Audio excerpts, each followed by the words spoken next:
or I went back to work probably one day before I should have because I just like me being home now is like not relaxing at all. So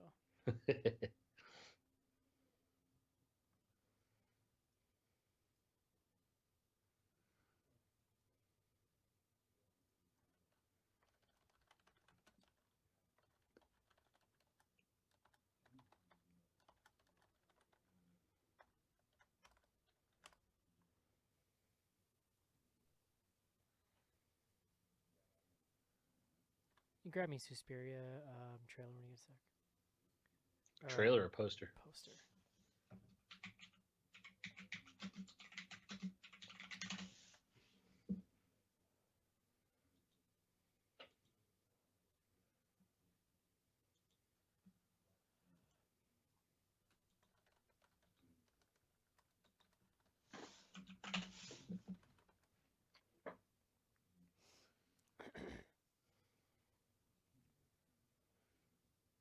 All right, live link is sent out. Did you check out any Apex Legends yet? No, it looks cool. It looks a little boring to me. I don't know. I mean, I'm way into Fortnite right now, so and I also like I don't get any PC gaming time. Yeah. So even if it looks cool, I'm kind of like, I don't have fucking time for this. Like I can play the Switch out in the living room at night, whereas my computer is in the room where people are sleeping. I dig it. So that's kind of my lone outlet right now. But and the other weird thing is this is like there's a lot of the OG Fortnite streamers are almost exclusively streaming Apex Legends right now. Oh yeah. So in the beginning, Apex like paid a bunch of them because that's like a pretty normal thing. They do like sponsorships, sponsored streams or whatever. Paid them all for like a week, and then they all kind of got hooked and are keep playing, but it's causing all this drama because people are like want to see them play Fortnite, and they're like accusing them of um, basically Taking more money and yeah, and not saying it's an ad or whatever. Which like I think that because paid streaming is kind of like the meta there on Twitch, they sort of I think that they set themselves up for the I think they set themselves up for the criticism because it did look weird, yeah. and a lot of people just really love Fortnite and aren't interested, myself included. So what's been happening is I watch this a lot at work while I'm busy. I just throw something on the background, and right now I'm just way into Fortnite streamers, and I just discovered like all of these people that I really liked, and now like literally they're all streaming Apex. And I'm just kind of not that into it, so I've been taking the opportunity to just like discover some smaller, like more independent streamers that are kind of starting out. And that's been cool. I found some other people that I like, but it's like tons of drama. Huh. It looks crazy fast. Yeah, I played it once. I had no idea what I was doing. I mean, I'm gonna go back to it. It seemed pretty cool.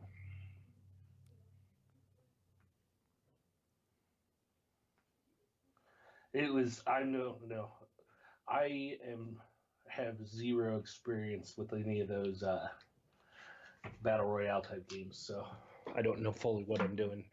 Yeah, and that one is kind of looks a little like what they've done is taken Fortnite and like Call of Duty Blackout and stuff like that, and PUBG, and they've made a lot of like quality of life improvements.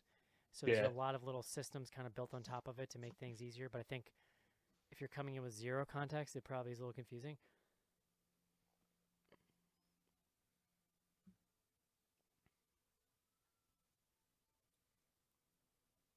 but I mean, I've only played the Fortnite like once for the same reason. I didn't really understand what was going on, so I Yeah, played it once. It's like, oh, okay, I and mean, moved on. for me, it was like I don't think I would understand it as much as I do if it weren't for I need the bumpers.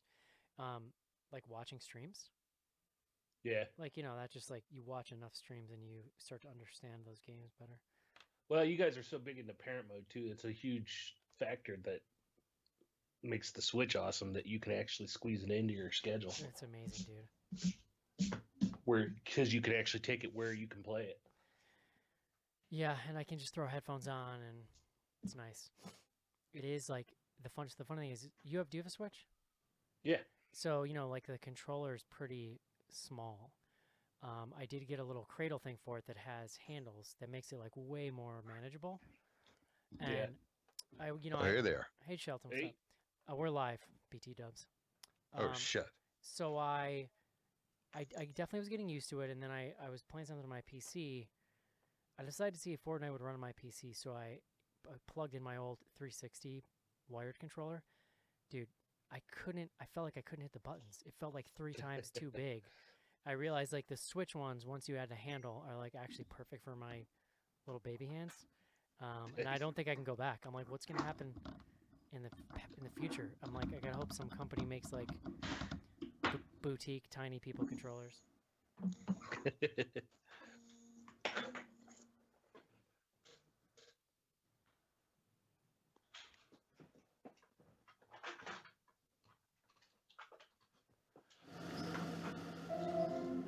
Do you guys hear that? Yeah.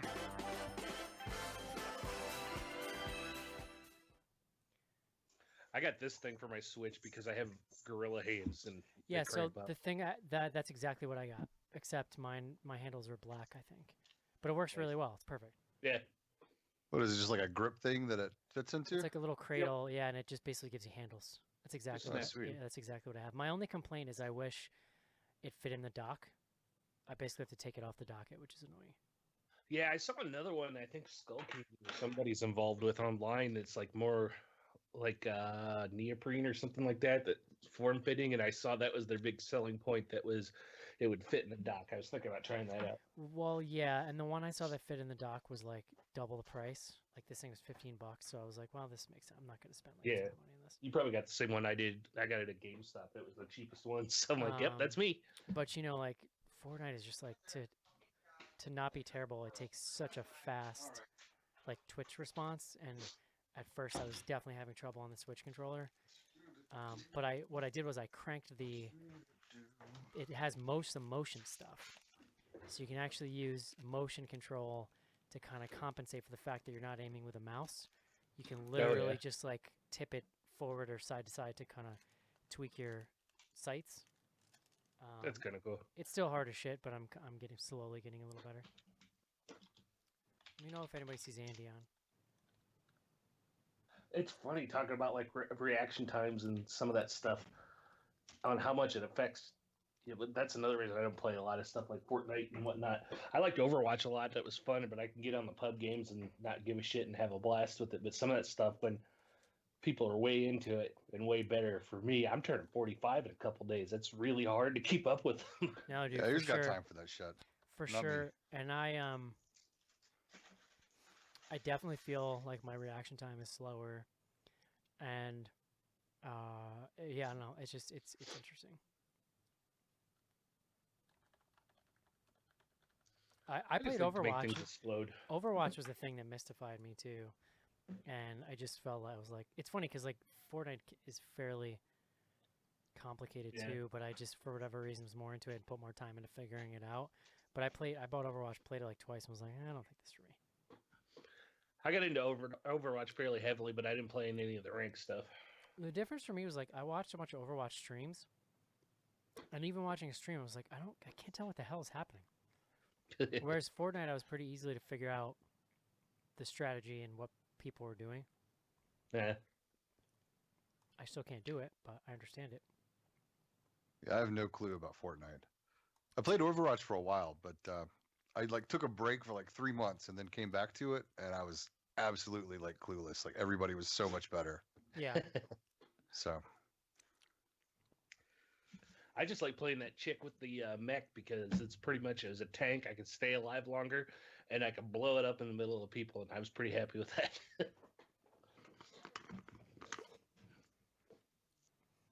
Yeah, the other nice thing, like Fortnite they do a lot of challenges. So like it's free, but it's all cosmetics. And then every season, which is like every 10 weeks, handy.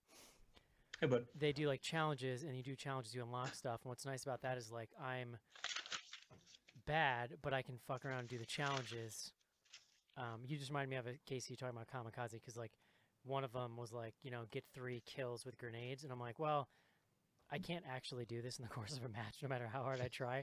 So I'm like, if I have grenades and I feel like my death is imminent, I'll I'll basically just throw them all on my feet when I know someone's pressing me and just blow them up. And then it's like, well, I died, but I unlocked this thing. You know what I mean? So there's a way to Yeah. have fun around the periphery of it while still being as terrible as I am. Oh yeah. By the time I finished playing Overwatch, it was when they were having one of like their anniversary or something, and they were bringing back all the old skins you could unlock and stuff. That's the only thing that's keeping me going was unlocking all the Halloween skins. Dude, I love cosmetics. It's so stupid, but I love it. Yeah. It's the best. You kids talking about that The Fortnite? Fortnite, yep. Haven't played. It's free. That's the beauty of it. Oh yeah. Yeah, it fit in well with your hipster sensibilities, Andy. Does it have a joystick? A joystick, like an old, like an Atari controller. You could probably hook that up. Do you play any games, Andy? I've been trying to work my way through Dishonored for like a year. Dishonored is really cool. It's hard, but yeah. Yeah, I'm doing that thing where I'm trying to not kill anybody, Yeah. and I'm trying to Oh. be as undetected as possible. And I'm like at the end of it, and it's starting to get to the point where I'm like so frustrated with trying to do that I might throw it all to the wind. I did that thing where I would try to be stealthy, and it would last varying percentages into the mission, and then I would just murder people. Yeah, then it's just like, oh fuck, I killed somebody. But what's cool about that game is Yeah. though, It's over now. there's still a fun mid ground though, where like it's not a game where, like I'm a big Splinter Cell fan, but the last couple of Splinter Cell games, like you could basically just pop off on somebody and then like get under cover and just blast everyone as they run right into you. You can't do that in Dishonored. Like if you get more than 2 dudes on you and with a straight shot, like you're pretty done. But you can still use the stealth to like escape, and that stuff is really fun. Like escape Yeah. long enough to kind of break their attachment to you, and then circle back. And so, and then I eventually unlocked the ability where if you take somebody by surprise and stab them, they blow up or they like disintegrate basically and instantly disappear. So you don't have to worry about bodies. So you can just Mhm. slide in, murk somebody, and get out of the way, and then nobody notices basically. Yeah. I've basically been like just running from people and like hiding behind walls. So I basically turned this game that ostensibly is very fun, and I made it very hard and boring for myself. So, Nice. but now I'm so close to the end. It's like I just gotta finish it. I never But- played the sequel, but it looked cool. Yeah.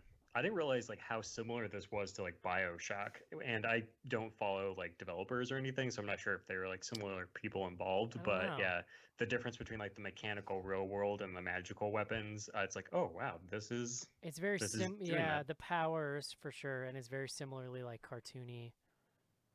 yeah, it's got like that similar kind of like steampunk vibe with that. Totally. Yeah, I like that. I never beat the original BioShock, but I played through a lot of it. I liked it. And then I played through BioShock Infinity, which is pretty wild. Yeah, that might be one of the few Infinite. games that actually like came close to getting me emotionally. Infinite, yeah. Yeah, that shit's wild. It's a weird game. I just love the look of Infinite. It's like a really beautiful game. I played like the shitty Xbox 360 version, but I have it on my PC and I kind of want to go back. I wonder if there's like, you know what? I wonder if there's Steam commands I can use to just cheat so I can't. Because the thing I hated in Infinite was the boss battles. Oh, sure. I'm like anti-boss battles in games anyway because I think that they're really immersion breaking and cheesy and kind of too, I don't know, they're also always too hard and they frustrate me. Yeah, You I mean, know? it's a moment where you can feel the game mechanics, like just being like, okay, nope, now you got to do this It's thing. so gamey. Yeah, it's like, okay, boop this guy in the head 3 times, it's like whatever, dude. In particular, I thought the end boss of Infinite was like infuriatingly difficult even on the like easy mode that I was on. I can't hear. Oh man, you know what I'm realizing about Infinite? It has like the same character as the Patriot bot from Tales of the Hood too. Yes, dude, totally. Yeah. Yeah. No, all that stuff, all the like mechanical founding fathers in that game are so fucking cool. Yeah. There's no console cheats and Steam cheats and You guys play that Worms game, huh? Hey, Worms is good stuff. you ever heard of Cheat Engine? And then we'll move on after this, but So cheat engine is basically a thing where you create cheats in real time so in other words, a game that doesn't have cheats, but it watches the game playing and it like watches as values change, and from that you can figure out like, oh, this is like my health value and this is like my lives value, and then you can tweak them just as it's looking at the code in real time. Hmm. And then people write like it's almost like a crowdsourced game genie sort of. Does that make sense? Does that sound right, Casey? Yeah. Game genie. That's a word I haven't heard in a while. Mm. Yeah. You ever Hi, get Joe. Fun story. I got a game genie for Christmas one year, and I think I was in like middle school, and I found I knew I so the the Yeah, fun gifts story, Joe. the gifts Very were under the tree wrapped, and I actually like peeled back the tape and kind of sliced it open, took out the game genie, and played it for an entire day, and then wrapped it back up I and put it think under the tree. I think you've told us this. Wow. Yeah. Your thieving impulses were strong. You Oh, ever, yeah. you ever have a game where like you were just it's really frustrating, you really want to cheat, and you log in and the only cheat's like make the game harder on Game Genie. Like, Yeah. give yourself 50% life. You're like, dude, go fuck yourself. Make your character giant. Yeah. This does nothing. Wow. Mm. Sexual. Okay. So Wow. here's the agenda. I want to talk about Sophisticult since it's very rare that both of you guys are on, so we'll kick off with that. It's a good thing we know exactly what we're doing next time, right? Yeah, yeah. Andy, I'm going to talk to you about writers. Sure. I mean, we don't have the post written yet, but we're all in agreement, so like let's just put the pitch out there Yeah. in the show. It's got probably might have a wider immediate audience anyway. Yeah, no, Um, that sounds good. And do you want Andy? Do you have Andy at bloodygoothorror.com? Is that a thing? Yes, yeah. Would you prefer to just give that out? I don't remember where we landed on that. Yeah, sure. I think Mark said it just like forwards shit Yeah, to me. That's so, fine. Yeah, But it just as opposed to info, and then you can screen them and just tell us which ones are interesting. that sounds good. And then I wanted to just mention that the documentary thing that I'm in, they are self-releasing, so I want to talk about their Indiegogo. And then Oh, cool. if we have time, we can briefly mention that trailer. What was the name of it? Ma. Maw. But let's see how long it takes us to get there.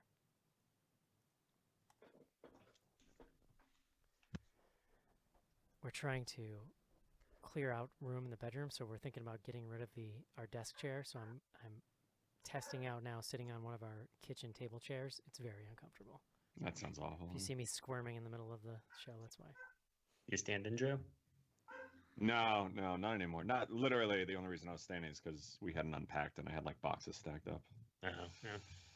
But I do like it. Might be something to look into. Mm. All right, Yeah. guys. If you want to mute, we will do it. All right.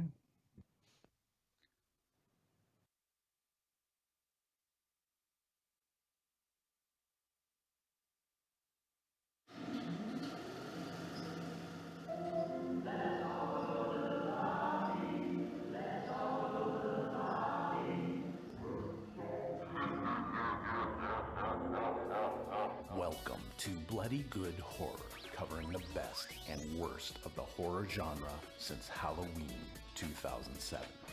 Listener discretion is advised.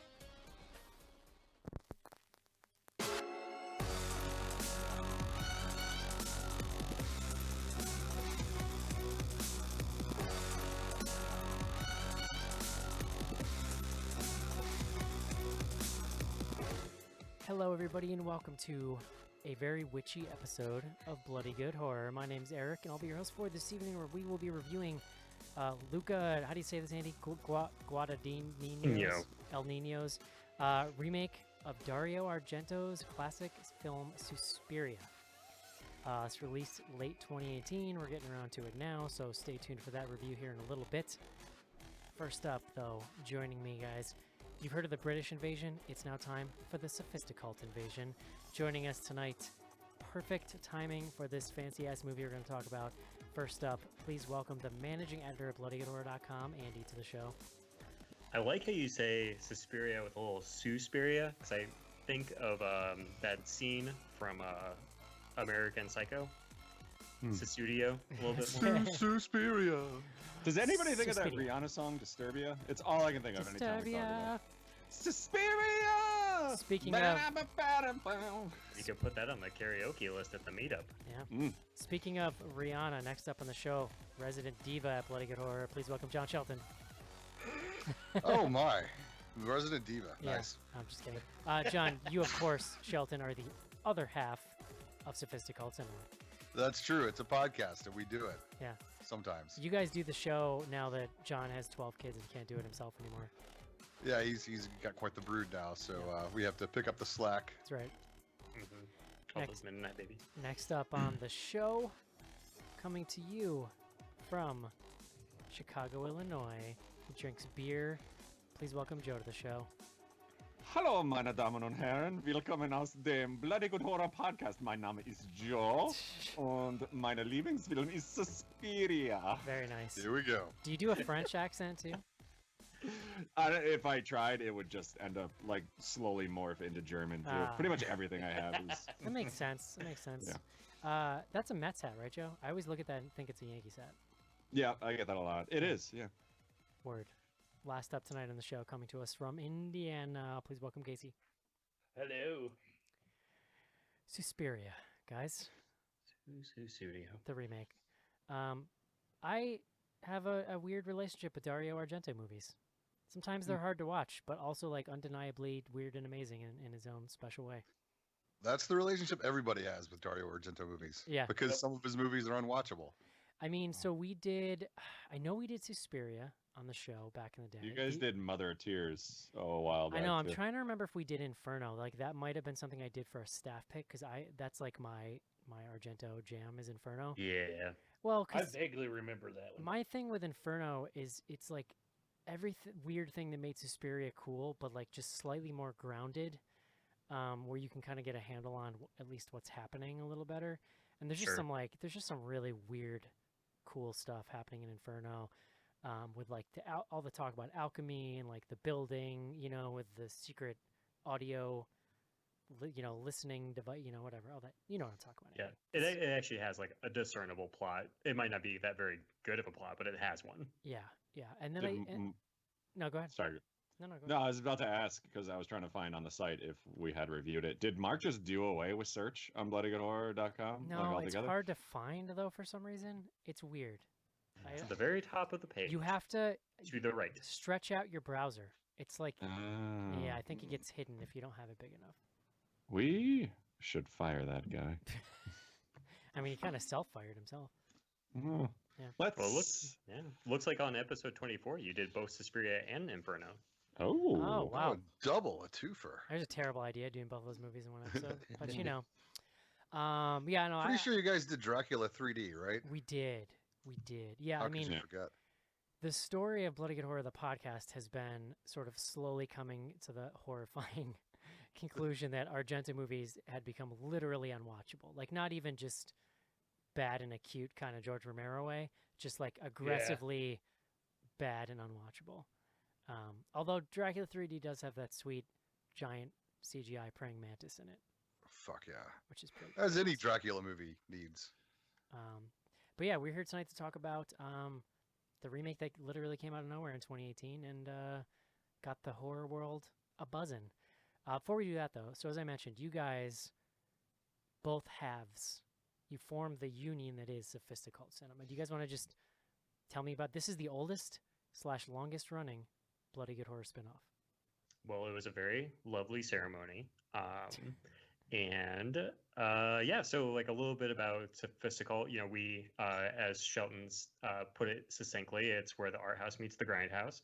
And we take a new release and kind of try to pair it with like a classic cult classic pick that like one of us hasn't seen ideally. And we kind of do that to illuminate some things about both of the films that we're watching, or honestly, just to have some fun with it. Does that about cover it, Shelton? Yeah, no, that's pretty much it. We've talked about an untitled Sophisticult 2019 project. Yes, which I am very excited about. Yeah, we're not quite ready to reveal, but Oh, fancy. Oh, I can't wait. Very nice. What was the last thing you guys did, and do you have any idea what's coming up next? Andy, Last show. Yeah, what was last last show. oh, it Last was show the favorite. Yeah, and Vampiros Lesbos. And Vampiros Mhm. Lesbos. That's right. I do recall Schnar saying that on the show and making me uncomfortable. That's right. Mm-hmm. Yeah. Very cool. And if you're a BGH patron, you can get that on your Patreon feed. Andy, you also are the managing editor at bloodygoodhorror.com. How does that feel, buddy? Correct. You know, I waffle on it back and forth day to day. Yeah. How you Between what and what? That's um, private, Joe. extreme happiness and just complete jubilation. Yes, exactly. It's, you know, one or the other. That's a paycheck. But we had It's a living. we had a big announcement / invitation we wanted to give out tonight. So it's been a long time since we did this, but we are looking actively now for some horror movie reviewers on bloodygoodhorror.com. Do you want to give me the details on that? Yeah, absolutely. So specifically, we are looking for writers that can dedicate themselves to catching like every major release that comes to theaters, and that goes from anything from the Slenderman to Get Out. You know, like any of like all of that stuff. Specifically, you know, we really want to try to like hit those major releases and get them up on the site as quick as possible. So if that's something that you're interested in, we are definitely asking for some sample reviews. And our reviews typically run between like 500 and 700 words. So if you're interested in doing a submission, just send a very short bio about yourself and then a 500 to 700 word review of any horror film. And Doesn't matter preferably what it is. preferably two. Like I think sometimes Yeah. getting two samples that gives you a little better picture of somebody's writing. And also like please don't send us just random blog posts on our reviews. I love you guys. That's always what people do. Just send us a review. If you don't have a review, it's a great opportunity to like go flex your chops a little bit and try it out. You know what I mean? Right. Yeah. No. Exactly. It's And, really like, it's you really know, hard for us to tell how you can review a movie based on some other non-review thing you send us. Yeah. Mm. And other things that you should be thinking about when you're doing a review is, of course, you know, we need a little bit of a plot synopsis, but that should definitely not be more than a quarter of your text. And some actual specific examples of like why you feel a specific way about the film. You know, evidence is good. So those are things to keep in mind when you're structuring these. And also, I would say, just as a point of advice, a clear thesis to start and end. As Schnars once taught me, you read the first and last paragraph and then decide if you're going to continue from there. Does this mean we're firing some of our current writers? Well, they're on notice, Joe.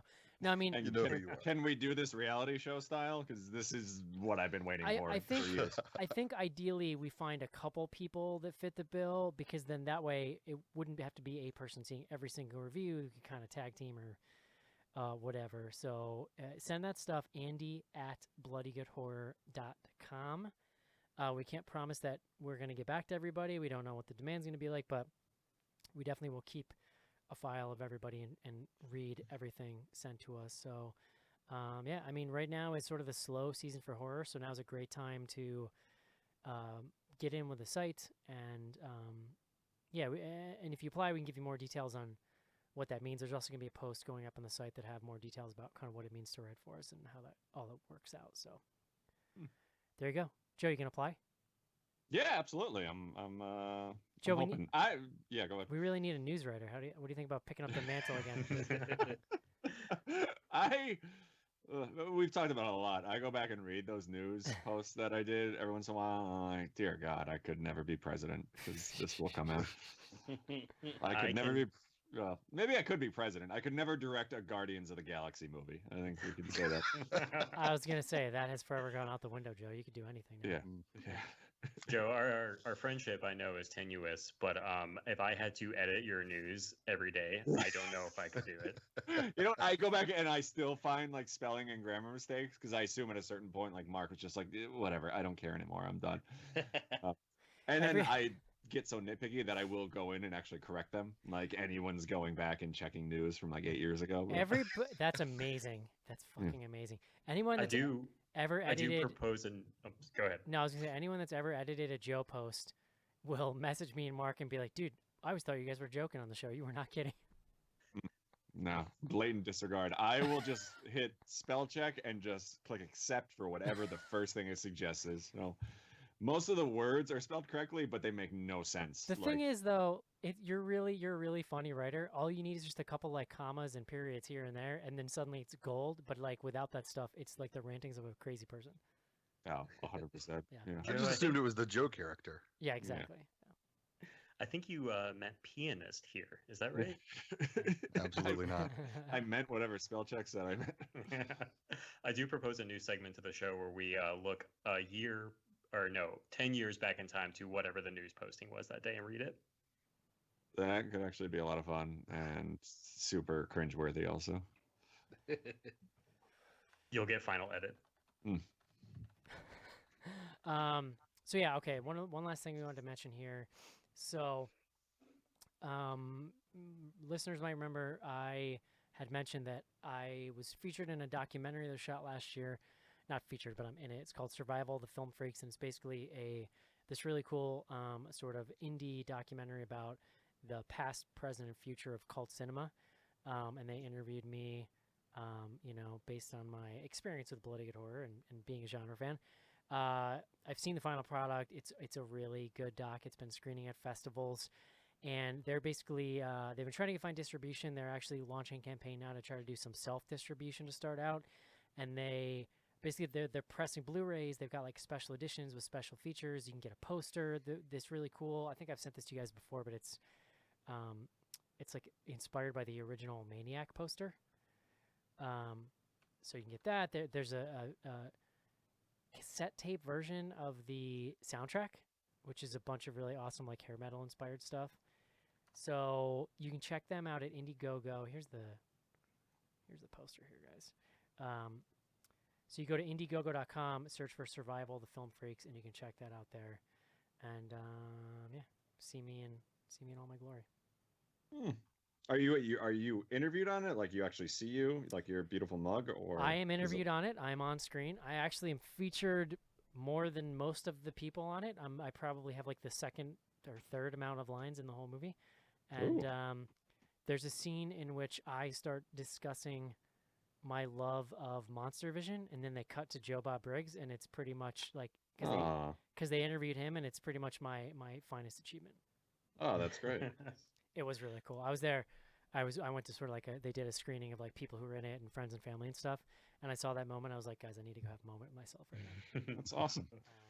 Now, have you sent your parents a framed picture of a screen grab from this? I have actually. Not framed. I've sent them a screen grab of it. Once it comes out, I'm definitely going to sit down and make my parents watch it, which would be really funny because it's about a lot of weird old cult movies. You guys, both of you sophisticult fellas would super enjoy it. It's about sort of the appreciation of weird cinema. So we should review it for the show and critique it. Yeah, talk about me. So it's Survival of the Film Freaks. Follow them on Instagram and Twitter. You can get updates and check them out on Indiegogo. It's a really cool thing. You can support some independent horror filmmakers and fans, and there you go. And your boy Luke has a review of it on the website. Yeah, boy. Really quickly too. This trailer today came out for this movie called Ma. Wow. This is a Blumhouse joint. I only watched 3/4 of it because I already knew I liked it, and it was starting to do that modern movie trailer thing where it's giving me every single plot twist. It felt a little spoilery. Yeah, so I just stopped. I literally just stopped. I'm like, I don't need to know any. But it's like Octavia Spencer, and she plays this lady who somehow ingratiates herself with this town's teens to come and drink in her basement because it's like a free place to drink, which sounds insane. But the more I thought about it, I was like, I feel like I could see myself doing 100% in high school. 90% of my time in high school, I feel like, was looking for a place where we could sneak off and drink and smoke cigarettes without getting in trouble. And then, because it's a horror movie, like shit gets weird. It turns out there's something spooky going on with her or whatever, or off, and it just looks really good. I think. I don't know, you guys watch it. What do you think? No, same. It looks awesome. It looks super creepy. I think we're all getting hung up on the fact that like this group of teenagers decides to go to this creepy woman's basement to like hang out and party. Like I'm curious how they make that like something that people would do, but I guess we'll see. I'm there for Octavia Spencer, but like the director makes me a little nervous. I don't know about that. Who's the director? Who's the director? He directed The Help. Okay. Huh. So there's that. Well, I mean, you know, Wasn't not the help? to jump into Suspiria, but Call Me by Your Name is it's a pretty big leap from that to Suspiria. So Call Me by Your Name is also 100% better movie than The Help. I've never seen The Help. Wasn't the What was help that? also a book? I believe so. Yeah, so Maybe. couldn't help I the don't know. material, I guess. Listen, in Blum we trust, okay, Andy? I But mean, no, I feel like I mean their friggin' track record at this point is pretty spotless, and I just real what I Sinister 2. well Annabelle, everything. their last but listen, you got to make the cash cows. Yeah, right? no, I get it. They're making the money. They've got their cash cows that are garbage. My point is if they that's funding these cool, weird right. indie. They greenlight stuff like this that is so out of the norm for what studios greenlight for horror, and that's what I love about it. Something like Happy Death Yeah. Day. Happy Death Day would never get made at like a Screen Gems or something. You know what I mean? Because those just aren't the gambles they're willing to take. But when you're not spending that much money in the movies, you can do a script like this. It's really weird. It doesn't look like anything I've seen before. So I'm pretty excited about it. Yeah, for sure. Interestingly enough, with the title Ma, I thought Billy Crystal would be in it somewhere, but it doesn't look like he is. or Justin Theroux, Mama from the Train. Oh Exactly. wow! Wow. Hey Joe. Thank you.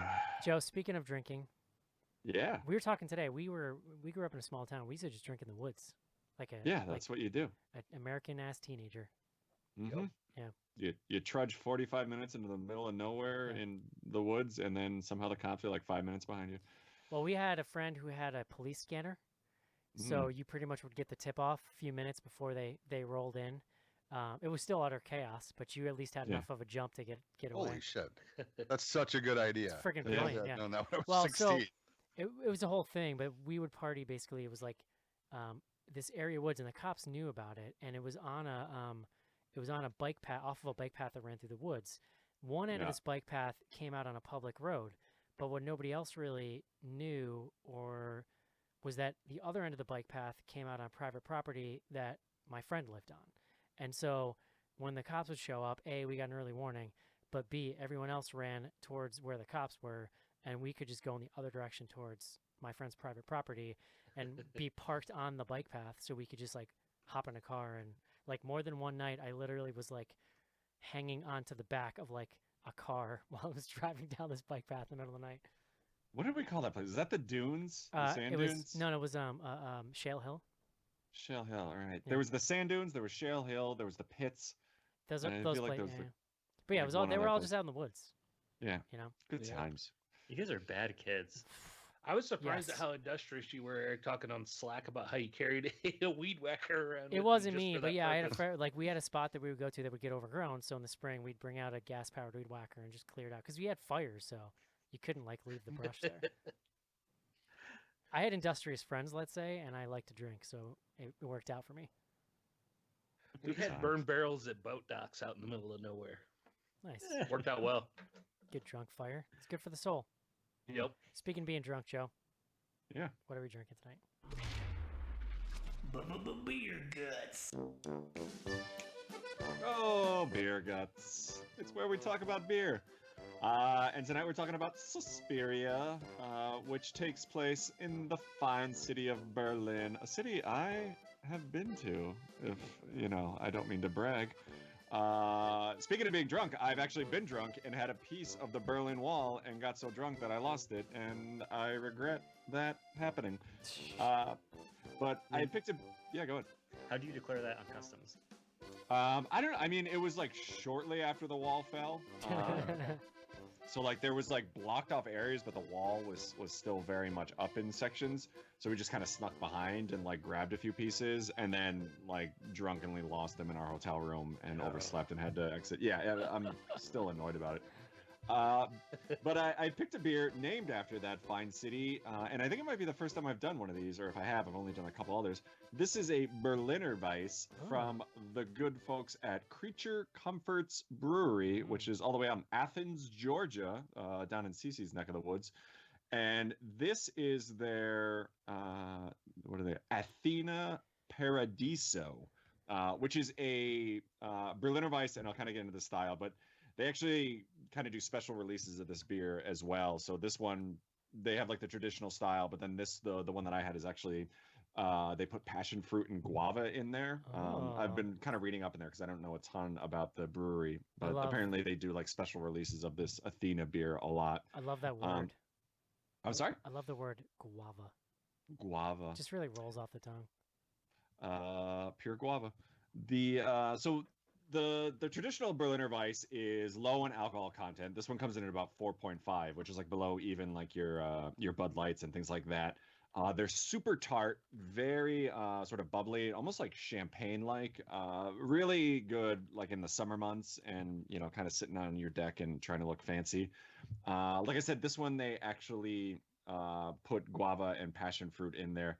I had this for the first time just a few weeks ago and really enjoyed it. And I had a couple other beers from there, and Creature Comforts and their stuff was super good. So I definitely recommend them. But yeah, I mean, the style, I believe it obviously originated in Germany, but it's not like your typical beer. It's more like what you would hear folks refer to as a sour, or like a sour beer. So you get a lot of that bitterness. There's no hops in there for the most part. Some breweries might toss in a little bit to kind of give it a different flavor, but for the most part, you get no hop bitterness.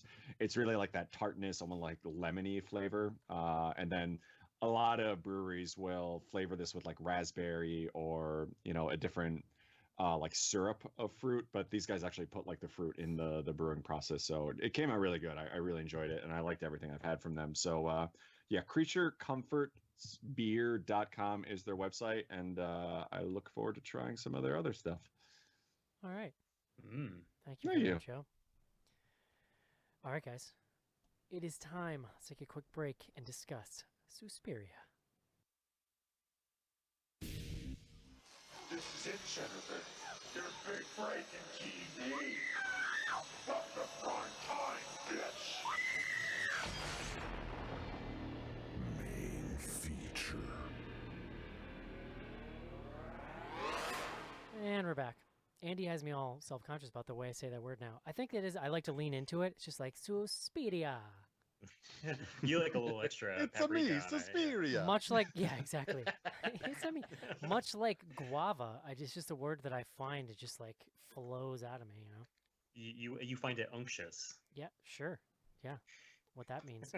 John Shelton, Yes, sir. did you go to Duke? I did not. No. Good for you. Where'd you go? I went to a little liberal arts college in just outside Birmingham, Alabama, called the University of Montevallo. Go Falcons! Went to the School of Hard Knocks. Exactly. Yeah.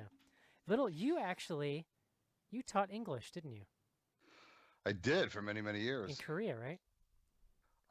In Korea and the Czech Republic and Thailand and Where was Jordan. Where was the weirdest place to teach English? Oh, they're all weird. Yeah. The world is a weird, weird place, Eric. And Have you and They're all lived in weird in their Berlin? own little way. what did you find the hardest thing to teach foreign people about English? Oh God. I don't know. It depends. It depends on the country. It depends on the language.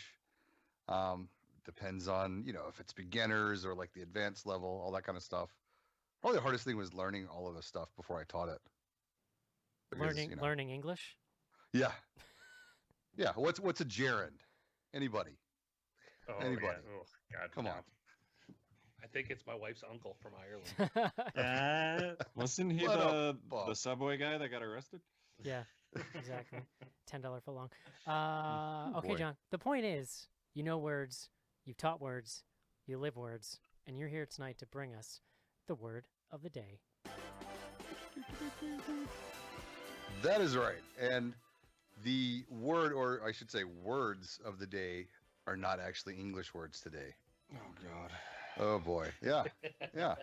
It's one of those. So the phrase of the day, if you will, is, and let me get ready for this, coup de foudre, which is French. It's a French phrase that means a sudden unforeseen event, in particular an instance of love at first sight. Literally it translates as a strike of lightning, but it can be anything that's unexpected, but especially it's kind of the French equivalent of love at first sight. The reason that I chose this is because it's actually used in the film. I had never heard this phrase before, but apparently it's it's used in English. It's a pretty well-known phrase by people who aren't me, and it's used in one part. Which when we get into the synopsis, we'll get more into it. But Tilda Swinton plays a character who is the head mistress, I guess, of this dance school, and at one point she's teaching Dakota Johnson, who is the new American girl who's come. She's teaching her how to jump, and she tells her every time you jump, every leap should be a coup de foudre. It should be a stroke of lightning or a bolt of love. And something else we'll get into a little more is Dakota Johnson kind of has her own moment of what you might call love at first sight. There's a weird sudden out of nowhere attraction that she feels for a certain someone or something in this movie. So that's it. Coup de foudre. You know what I love about you, Shelton? First of all, thank you. Second of all, I never have to prompt you to tell me why you picked that word.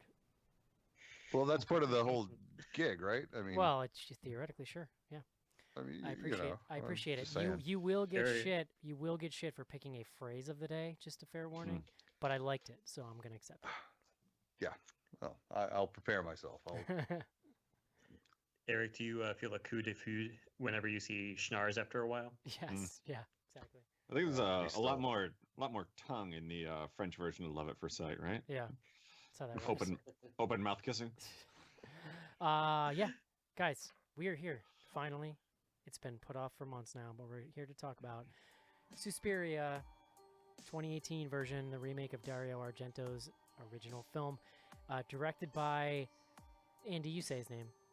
Luca Guadagnino. Yep. Starring Chloe Grace Moretz, Tilda Swinton in 3 different roles, which we're going to talk about ad nauseum tonight. Dakota Johnson. Also, this actress, I don't know what I know her from, but Mia Goth. Maybe? She's in Nymphomaniac, bunch of other stuff. She's kind of like the go-to person that a lot of like esoteric weird art house people will cast in their She was- movies. She was also briefly married to Shia LaBeouf. Oh, No shit. Oh, I know where I know her from. A Cure for Wellness. yes. Yes. yeah. Okay, that makes sense. Yeah, so Andy, before I synopsize here, why don't you tell me a little bit about the director? Yeah, so Luca Guadagnino is a Italian director. He's been working since like about the late 90s. He made a lot of shorts, documentaries, things like that. And his first feature is actually this film called The Protagonists from 1999. And it stars one Tilda Swinton. He's been working with her for a long time. He even made a documentary about her called Tilda Swinton, The Love Factory. Wow. So there's that for you. I think I might watch And that. what did you say? I think I would watch that. I would too, especially would after w- seeing this. I would watch Tilda Swinton just like drink a glass of water. Maybe he convinced her to be in this because he pronounced it Suspiria, and she was like, "This is a lot like that speech from Snowpiercer." Maybe. You wouldn't walk around with a shoe on your head, would you? Suspiria. Studio. So after The Protagonist, he directs that documentary, a bunch of other stuff, and then he really breaks big in the States with this film called I Am Love. Also stars Tilda Swinton. It's set in like northern Italy, and it kind of has this really during the winter. It's kind of like a melodrama about like a wealthy family and a love affair. It's a movie I have mixed feelings on, but it's pretty solid. And then moving forward, he did this other movie called A Bigger Splash from a few years ago, Tilda Swinton again, and then Call Me by Your Name from like 2017. And that's probably the thing that most people know him from. It's a film that was really lauded, a lot of award buzz, things of that nature. So after it's essentially kind of a Merchant Ivory take of a film. It's set in Italy as well, about romance that blooms between like a young man and like a visiting student of his father's. I don't. What is yeah. when you say Merchant Ivory? What does that mean? I'm familiar with that term. I don't really know what that means. Yeah, they're like a couple of filmmakers and like authors, and they make a very particular type of film. They're usually kind of like chamber dramas, usually like around like love affairs or melodramatic tendencies. Gotcha. I honestly am not like super familiar with them, so I'm probably like misrepresenting it. Well, you use but it as James if you use it as if you knew, Andy. So Well, James Ivory wrote "Call Me by Your Name," so gotcha. that's part of. So yeah, I'm gonna do my best to synopsize here, and I'm gonna keep it short and sweet because I think the more I try, the more it's gonna be confusing. But basically, much like the original Suspiria, this one centers around a dance, a female dance company in Berlin. I couldn't even figure out which Berlin they're supposed to be in. I guess probably the Soviet one. You And are West Berlin, yeah. Yes, is that correct?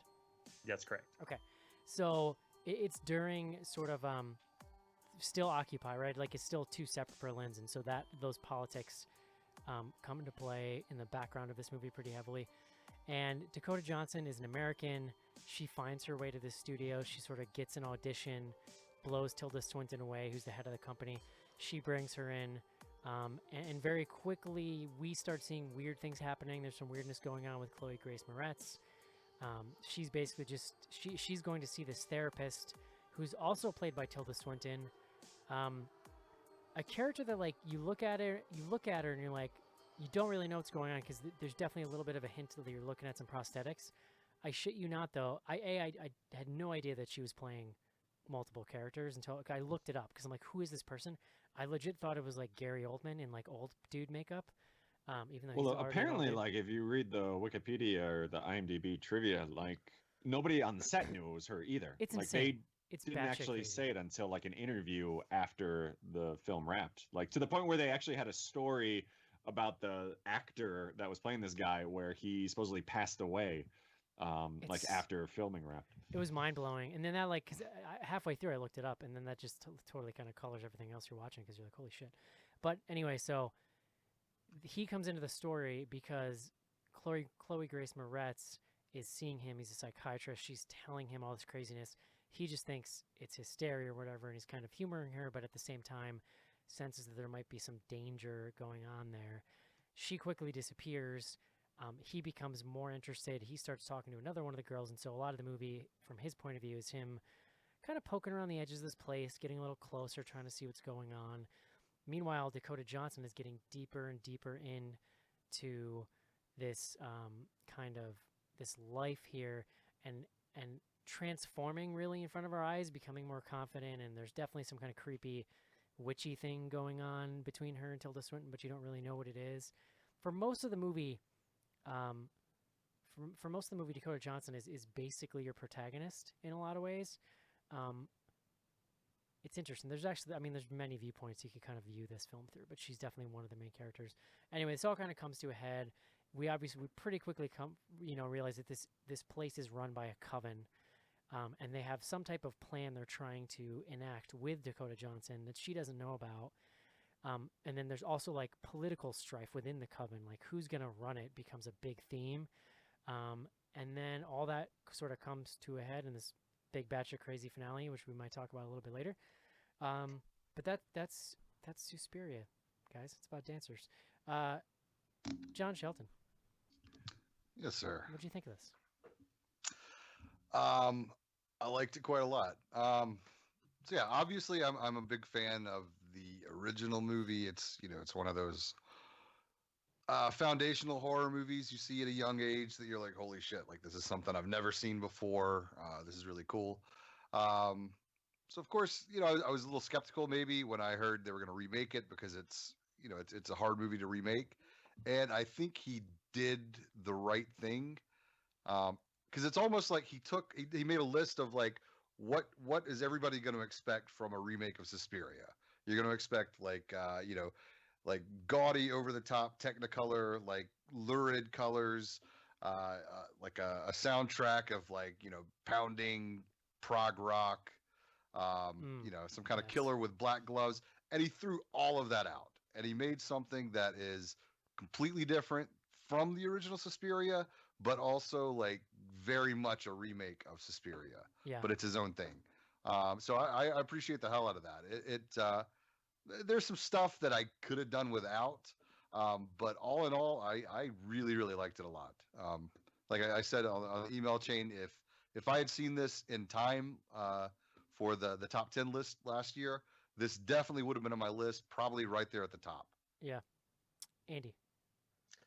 Yeah, I'm much more mixed on this. I agree with Shelton in the fact that I'm very happy that he took the approach to this that he did. Because, I mean, if you are going to remake something, I feel like you gotta give it your own take. You gotta, like, imbue it with, like, some form of your personal artistry. And Guadagnino's films are, not always, but there's traditionally, like, really focused on, like, the bourgeoisie, and he's very, like, into, like, people existing in kind of like these opulent spaces or of a particular class. And that stuff, it's never something that like particularly strikes me as interesting in film. But I always find his direction of it very evocative, and I can kind of like buy into it.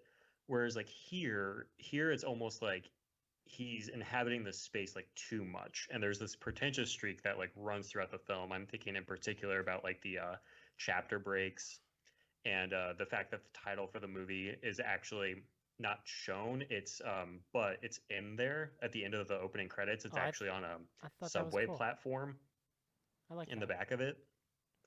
Sorry, what were you gonna say? I just said I like that. I didn't Yeah. catch that there wasn't an active title. I thought that was just kind of like a little Easter egg. Yeah, well, like the beginning of the film, like it starts like it says the production company, and it's like a film in 6 acts and an epilogue. And already I'm kind of like primed to be like, okay, like what's going on with this? And then like as the film progresses and you see those titles, like they're very kind of like they feel a little bit student poetry-ish. So it's kind of it's not really working for me. That being said, though, and the stuff that I really like is actually some of the thematic elements that we'll get into a little bit later in the conversation. But it is the fact that this is like set in the German autumn, which is like something that's alluded to throughout the film, in which the RAF has a lot of terrorist activities, things of that nature. I thought that that was like a really inspired decision on his part to kind of try to bring in a more explicitly political edge to this story. It works to varying degrees of success, but yeah, so I'd say I'm pretty mixed on this. Joe? I am never amazed by the fact that the first time we met Andy, he was like down to his underwear in a hotel pool in front of everyone, and then he has like thoughts like coherent and fancy sounding like that. Like He's a man of mystery. just Ogres are like onions. just unreal. So I have never been a big Dario Argento fan. I don't think I've ever seen Inferno. But oddly enough, the You'd hate Tom it. Hanks. Yeah, probably. The Tom Hanks one was on the TV this morning when I was at the gym. But the original Suspiria didn't do much for me. I had seen, what is it, Phenomenina or whatever the hell it is. It didn't do much for me.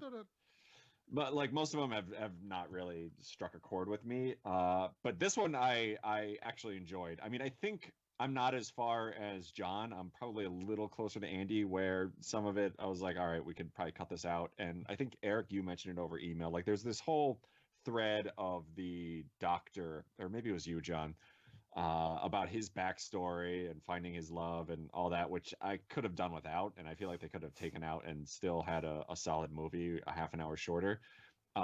So, I mean, there's a lot of questions that it leaves you with too, but I think with a movie like this, you can kind of just chalk it up to smart people stuff, which I was totally fine with at the end. I agree, and we'll get into it, that the sort of climax is a little bit, it's not a letdown, but then like the actual end of that, I thought was just kind of a cheesy cop out. So, I mean, in general, I like this a lot more than I thought I was going to, especially for like a 2.5 hour movie, which Eric, we've talked a lot about. I might surprise people with my feelings tonight, but I did look at that Yeah. runtime and go, oh shit. Yeah, exactly. Like I was kind of dreading this, but it really, like to your point, Eric, like it's well written. It really moves along. I mean, I watched it in like 2 sittings pretty much, which probably helped some, but at no Yeah. point was I kind of like, ugh, let's just get this over with, which at a lot of times like an hour and a half movie I'm feeling. Casey. Yeah, I'm a fan of the original Suspiria. I've watched it a couple times. I'm not an expert on it by any means. I'm not, just like everybody else, I'm not a huge Argento fan. I like what he's done. I like his place in the history and everything of horror. Going into this one, I didn't know what to expect. I would say, first of all, when they first announced Dakota Johnson was going to be taking over the role of Susie Banyan, I didn't really know what to make of that. That was kind of right before she took off with all of the 50 Shades movies and things like that, I think, when they announced that. Really had no idea what to expect. by the time I got through this, I was pretty impressed with what she did give us. It wasn't the same portrayal of Susie from the original, but neither was this movie. So, and I think she fit in really well. She worked there. Rest of the cast was great. Tilda, as we've always said, pretty amazing. I just thought it was well put together. More than anything, John, I'm kind of along the lines with Shelton there as far as his views. I thought it was really kind of mind blowing altogether. I was really sucked into this movie. I'm really impressed by the cinematography and the camera work and stuff going into this. I am not a student of that stuff by any means, but this is a really beautiful movie, and watching a lot of the stuff, even down to like transitions between scenes and stuff like that, are super creative and unique and really make this movie sometimes unsettling with the way he jumps around with it. And then you mix it in with Tom York's score for this movie, and I just thought it was really neat. Talking about some of the stuff like Shelton was talking about early on, there's a couple articles out there on how they made the choice to change the colors in this movie from the original. Super fascinating to read about from a creative standpoint. I highly suggest you go out and dig some of those up. It's really neat on the amount of thought that they put in there. So Yeah, I mean, overall, this is go ahead. I was just gonna say this was a surprise to me, and I was really good. I really enjoyed the 2.5 hour running time. Even The really interesting thing about the color palette aspect of it is that I think that Argento's stuff a lot of times gets like his style gets kind of crammed down to like, oh, he liked funny colors. But really that in itself was actually only this kind of one distinct period of his career, and there were all so many other sort of aspects and creative things that he played with that I think make an Argento film. And that's what's really interesting to me about this, is that even though you may look at it immediately and say stylistically this isn't the same, although there are moments where that to me felt like direct homages where he does actually play with those colors. It's just like a little, it's not constant like in the original. yeah, But like in a weird way, this film is so true to the spirit of not just Suspiria, but that whole hallucinatory place in Argento's career, where what this movie is really interested in doing is keeping you on your toes, making you feel uncomfortable, giving you kind of just enough grounding in reality, and then kind of pulling the rug out from underneath you. I found this thing to be a huge relief, and this is like maybe a little personal thing, Joe, but you and I have been going on this jag lately, just complaining about movies being long, and it's like, it might have started out as like being funny for the show, but then I feel like I literally now look at anything over 90 minutes and I get mad. And I have been really wondering, like, if something good comes along, am I going to be able to tolerate? Is my attention span going to be able to tolerate it? Last week is a perfect example. We do Velvet Buzzsaw, and an hour into that movie, I want to like gnaw my own arm off. Right? Like, there's some interesting things about it, but it just felt overly bloated and long. The thing that blew me away about this movie is it's 2.5 hours long, and at no point was I bored. And the reason why that is, I thought the story was really compelling. The cast is like out of this world. I'm not like Andy. I don't get to see fancy movies a lot, so I don't really. My only experience with Tilda Swinton is when we do stuff on this show, and it's like maybe once a year if I'm lucky. And so I sort of forget about her, and then we do a movie, and I'm literally I'm watching this beside myself how fucking good she is. It's like unbelievable, especially once I found out she was playing that other character, because I think that gives this whole weird, fascinating edge to that whole performance and that whole subplot. What I think makes this film so compelling is that this guy, and I'm not familiar at all with the rest of his work, but he has I really enjoy confident filmmakers. Like filmmakers who are so confident in their own grasp of the language of film that they're able to play with it to throw you off guard, right? Like that's what he's intentionally doing in a lot of this movie, is taking what you know as the rules of cinema when it comes to framing, camera movement, editing, and intentionally playing with you to keep you off guard. And the result is that you just feel uneasy the entire time.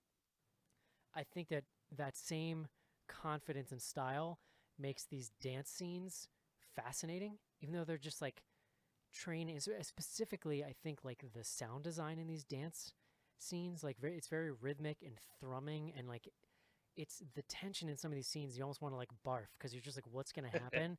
And in a lot of them, I felt like, sorry, I don't mean to cut you No, off, no, but go I ahead. felt like every one of these dance scenes, I was waiting for like someone's like leg to snap. Like Yeah. it's such a weird. No. I totally get what you're saying. they're really fascinating, and I think Dakota Johnson, who's not really an actress that I have like many thoughts about, I thought she was like really captivating for me in this. I don't think she has the range of somebody like a Tilda Swinton, obviously, but she is kind of perfect for this like plucky, mysterious ingenue kind of role.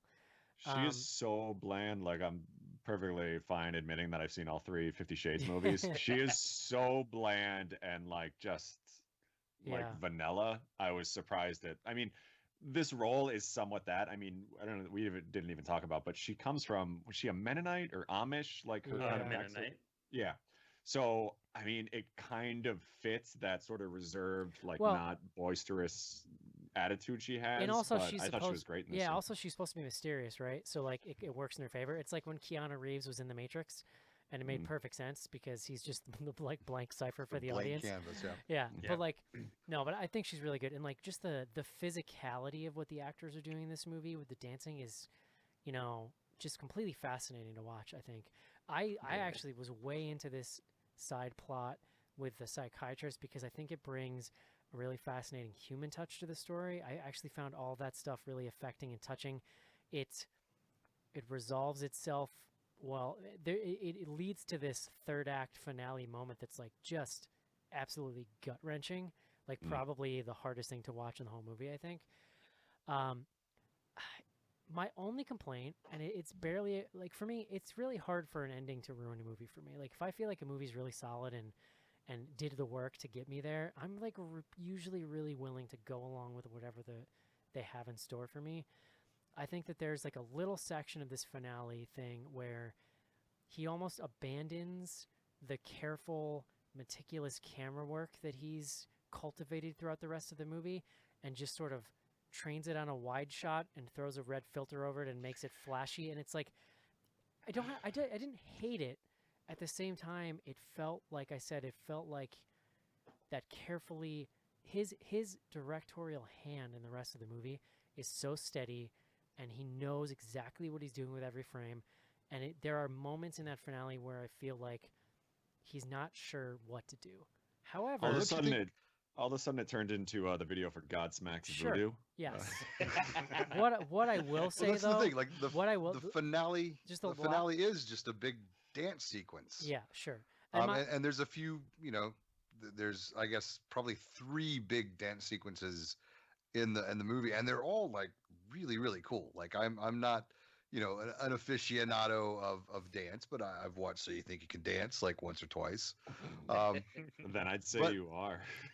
I mean the finale, not that scene, but the previous to that when they do their like performance is just like one of the wildest things I've ever seen. in a crazy. Well, movie. that's one of the reasons I wonder if maybe he just kept the camera static because he's got like all this production going on, Yeah, and it's so he's just, you know, all you can do is do a wide shot, and because everybody aside from like the 3 main actresses, all the other people in the dance school were actual dancers. They're not Yeah. actresses, yeah, I'm which sure. you know I mean, for explains me, a lot. My actually biggest stylistic beef with that section, and then we can kind of back up and come through the rest of the movie, but I really hate process slow motion, and I get Yeah. it's like an intentional choice here, but it always feels cheap when I see it. What I It will always makes say, me think of Congo. sure. What I will say about that finale though is like there's some batshit crazy imagery in it that I really Oh, love. man. Like when you finally see the mother that this movie's about, or what we're presented with is the mother. Like, holy f, man! It. And again, like those are the kinds of moments that are really true to the spirit of Argento, which is he gets you thinking you're going one way, and then he pulls the rug out from under you. But also, Argento in that era was so good at just giving you WTF imagery, and this movie Yeah. really kind of leans into that in the end, which I super appreciated. It's over, and you're just kind of slack jawed, like what? Like I had my hand over my mouth during that whole scene. Just to shout out the cinematographer real quick. His name is Sayambu Mukadipram. He's from Nice. Thailand. Got him. Yeah. Oh, good. Yeah, he directed this, or he was cinematographer on Call Me by Your Name. Yeah. as well. Do you guys think this would have been better or worse if the dance group focused on Dance Dance Revolution, the video game, rather than like? You know, Joe, for a split second, I actually thought you were going to ask a serious question, and then When you were describing the dance scene, I don't know why in my head, all I could picture was like Dakota Johnson and like a room full of other women on these machines, like dancing. I'll be like, honest, having, like- I'm mostly disappointed in myself for thinking you had a serious question. What I want to see in the sequel is they all move to Texas and they start a line dancing club, kind of like Urban Cowboy. That's what I want to see. Yeah. That is a surefire way to raise the I mean, devil. so what are some of the other scenes that stuck out to us here? I mean, that I talked about it over email. That first, like the first kind of kill we get, which is Yeah. this kind of back and yes. forth of Dakota Johnson dancing for like the first time with his group, and then the woman that she's kind of replacing. Like, I don't want to spoil it too much, but like pretty much it's like a 5-minute scene of just like joints popping and bones breaking. Like it was. I don't know. I think what I Bodily wasn't fluids. I wasn't sure about this movie was how far it was gonna go. Like it's an Amazon. there. Yeah, and it Yeah. like went real far. I like, really- Yeah. cringing for like 5-10 minutes. I straight. really loved that mirror room and the kind of visual Yeah. things it allows them to do. It's really like one of my favorite shots in the movie is when Johnson is doing her audition and Tilda Swinton walks into the room and you see her in all the mirrors. Like it's just a little quick shot, but it's one of the coolest Yeah. visuals I think in the movie. Well, that goes back to like what you're talking about with the way they frame the shots and stuff in this movie. They were really masterful with that mirror room, and when they showed the scene that Joe's talking about and everything, just because, especially after that, you were already kind of on edge the first time they showed us that room when Dakota Johnson went in there, and then the second scene happens. And then you're like, oh shit! And anytime they went back to that room afterwards, you're just like, oh shit, what's you're, gonna happen you're now? you're super uneasy, yeah, for sure. Yeah, part of what I do appreciate about this film is that it doesn't make any bones about what it is. You know, like within like the first like 20 to 30 minutes of it, it's pretty much all laid out like what this mystery is, right? Like because in the original Suspiria, there is this kind of like plotting, like are they witches? Are they witches? And Yeah. it's more of a mystery of like Susie like discovering what's going on. Whereas like Yeah. here, it's like okay, yep, the dancing is something that we're implementing and like using to basically enact rituals to accomplish whatever Yeah. goals that we have. I mean, And I yeah. do like how transparent that is. Even by Argento standards, the original straight up does not have a plot. Like the original is No. just her Right. wandering around, and eventually at the end she finds the witch lady. It's really Yeah, cool. this movie's It's really cool, but like, and this may be blasphemous, but like, and I've never been the biggest Suspiria fan. I've kind of appreciated it, but not loved it. I think this is better by like most objective like ways you can measure a movie. I think it's I more. would That's agree with you. another big difference between this and the original is the original one has one of those Dario Argento plots that doesn't really make sense, and you kind of just like follow the atmosphere, and at the end you sort of have an idea of what happened, but you're not entirely sure. Which actually you still have that feeling with this one. Yeah. But it's not because like the plot there wasn't enough plot. It's because there's so much plot in this, and there's so much going on, and he's tying in like politics and the Cold War and the Holocaust and like all these characters. So that's another way that it kind of gets the same effect as the original, but like from the opposite end Yeah. of the spectrum. It is done Yeah. pretty well, though. You know, like I know you guys were sort of maybe lukewarm on the doctor thing, but I felt like he's actually balancing it all pretty well. I mean, I think to talk about the doctor thing, I think John, you said it over email, and I 100% agree. Like, it wasn't so much that I wasn't interested in that storyline. I think I was just so vested in the Tilda Swinton, Dakota Johnson storyline of like what's going on in that dance studio that when they cut away to the doctor, I was kind of like, I want to get back to that other thing and know Well, what's going on it's, there. it's interesting too. Yeah. As soon as I found out it was Swinton, I actually had the opposite reaction, where every time the doctor came on, I was so just like fascinated by what I was watching. Like the other thing about their character too is like, I just felt like I understood him. Like he's so tired. Like he's just like. Do you feel seen? Watching him walk, I mean, I guess that's the one of the most mind blowing things is that it's not just the makeup and the voice, but like her gait and the way she's carrying herself. Like it's just an old dude. You know what I Yeah, mean? when Like, she threw that bundle of books off the bridge, I just Yeah. felt it Yeah. was painful. Yeah, apparently, the prosthetic penis she has it on the entire time when she's dressed up. Like, of course. Well, you Wow. know, you got to Of be course. method. How do we feel Yeah. about the real world old man peen that we saw in this movie with the cop oh yeah, Oh, the that's right. cops. when she's like flicking it I with a was pencil? so nervous with that like little spike thing that they're using. Like Yeah. I was getting real uneasy with what was about to happen there. But I really liked, like, It's to Andy's point, I loved that they kind of come out of the woodwork with the whole coven really early, and I love that Yeah. you don't really get to know them too much, but I love that there's all these little distinct kind of little witchy ladies running this place, and so then there's sort of this omnipresent force throughout the whole movie. yeah, Well, you they don't take- get like a ton of characterization for like any of them other than like Swinton really, but at the same time like a majority of them are actually like actresses that have been around for a decent amount of time, so they imbue all their little moments with enough that you feel like you get a sense of like who they all are. And the first sequence in which you kind of are introduced to them is a voting sequence, which I thought was like one of the film's like more interesting touch points.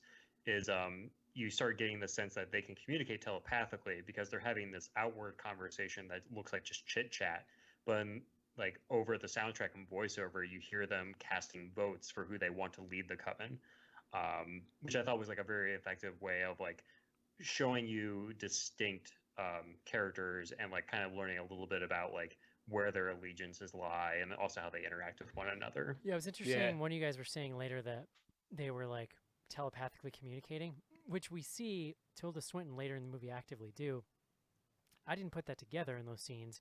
I thought it was just like a creative choice, but it kind of works either way. But I kind of would want to even go back and see it again with that in mind because I think that's kind of a neat thing. Well, But yeah, like that goes back to one of my favorite things was the sound design. Yeah, And the way, because when you first see that scene, it looks like what the way I interpret it when they had that vote was that it was just playing the audio from some other scene, and you were just seeing everybody get ready for breakfast, and then you see the same thing later, and clearly they're talking about in the moment some things that are happening at the time, and you realize that like, oh, this is actually like some kind of they can do this telepathic conversation while they're actually speaking regularly. yeah. And that's through the whole movie. Like that's one of my favorite things about this. Sound design is not something you really notice a lot of times in a movie, but like the dance scenes, it's like the Foley work is like a kung fu movie. It's all like wild. whoosh and thud and bang. And, I really suggest watching this with headphones if you can, like on a yeah, computer. I or, watched Oh, it through yeah. headphones. or if you've and, got yeah, I like think it really, if you got a receiver with like Bluetooth or something, it is just a pretty wild audio experience. going off of what Andy said before, talking about with some of these other ladies, witches in the coven, and how we never really focus on any of them, but they give enough of a performance to give some basis to those characters. There was the one mousy witch who decided she was done with all of it. Did not come out of nowhere at all. She never spoke throughout the entire movie, but just showing her on screen, watching her facial expressions, you kind of knew that that's where she was heading, and that was pretty powerful as well. I enjoyed too that like the Swinton character had like a lot of layers. Like she's not. Yeah. You kind of think she's a villain in the beginning, and I mean in some ways like she is a witch, but she actually develops this sweet bond with Johnson that kind of complicates the whole. Like there's just a lot of layers going on. I was honestly surprised when Dakota Johnson first showed up the first day, and she was actually nice to her when she showed up to the first practice. I expected her to be super stern and strict. Yeah. Well, I mean, they kind of preface that with I forget who it is, but someone kind of warns her that Tilda Swinton's character, I forget the character's name, but like she's really hard. Like everybody loves her, but she's definitely hard on everybody. So yeah, I agree. I was kind of expecting her to just be like a ball buster right off the bat, but to Eric's point, like even like towards the end, you kind of get this like sympathy for Dakota Johnson's character and like that dynamic. So yeah, it was really interesting the way they played it out. Yeah, I mean, and kind of like going off of what you guys are talking about with like the morality of that particular character. I think that's like if I have to like think of a way to like talk about this film, like part of what I was thinking about watching this was like I feel the same way about this film as I feel about Ridley Scott's latest Alien movies. Like I feel like he is more interested in making a movie about AI and its relationship to humans than he is like all of the monstery shit. And so I just like want him to make that movie. And then here I feel like it's the same issue. Like he wants to make a movie that's like engrossing and effective and like shocking, but then he also wants to have a conversation um about the different levels of morality in wartime, right? Because part of one of the reasons why this film really does take advantage of its setting in Berlin. Like there's conversations about like how Holocaust affected them. There's some lines in which Tilda Swinton's character, Madame Blanc, even like says like you don't know what we had to do to survive here during the Holocaust. There is all this kind of like really intense like buried history with all of it. And so part of what I really kind of enjoyed about its representation of the witches is that it's almost similar to The Witch in the sense that you have these characters that it's kind of like what is their choice? You know, like how are they going to get agency? How are they going to maintain, a sense of safety? Because even though they commit that heinous murder early in the film, to kind of like go back to what Eric was saying, like Tilda Swinton does have a genuine affection and a bond for Susie. And I just thought that was like a really interesting dynamic that kind of doesn't come to full fruition by the end of it. It feels a little bit like here are all these loose dangling threads, just stew in this for a while, and then we're gonna end. Yeah, I mean there are a lot of things going on, and I guess I can't necessarily immediately discern how those wider political implications, their exact meaning in light of the interpersonal stuff. Yeah. Now, could you? It may not be easy to explain, but and I understand a lot of the stuff that they're talking about with East Berlin, West Berlin, and things like that. What was the significance of the hijacked airplane and the news reports? Yeah, so that's like that's a actual incident in which I forget the name of the terrorist organization, but they're essentially like a Palestinian liberation popular front for the liberation of Palestine. They like basically like hijacked this airplane and they were trying to negotiate the release of some prisoners of like the Red Army faction and I think a couple other terrorist organizations. They're like a very far left terrorist group, and it's interesting because that whole like hijacking situation like took place over the course of 5 days, but it feels like this film takes place over the course of months. And kind of like I don't know, like how I was reading that situation is you have this far left terrorist organization that's willing to like basically like burn people alive and shoot people for the release of prisoners. And then you have the past trauma of Dr. Kempler essentially like kind of trying to figure out what happened to his wife. Like, did he just abandon her to the Nazis? Like, is he complicit in her death? And so there's this way in which I think what he's trying to get at with both of those threads is, extremism on either side, like produces like horrific results.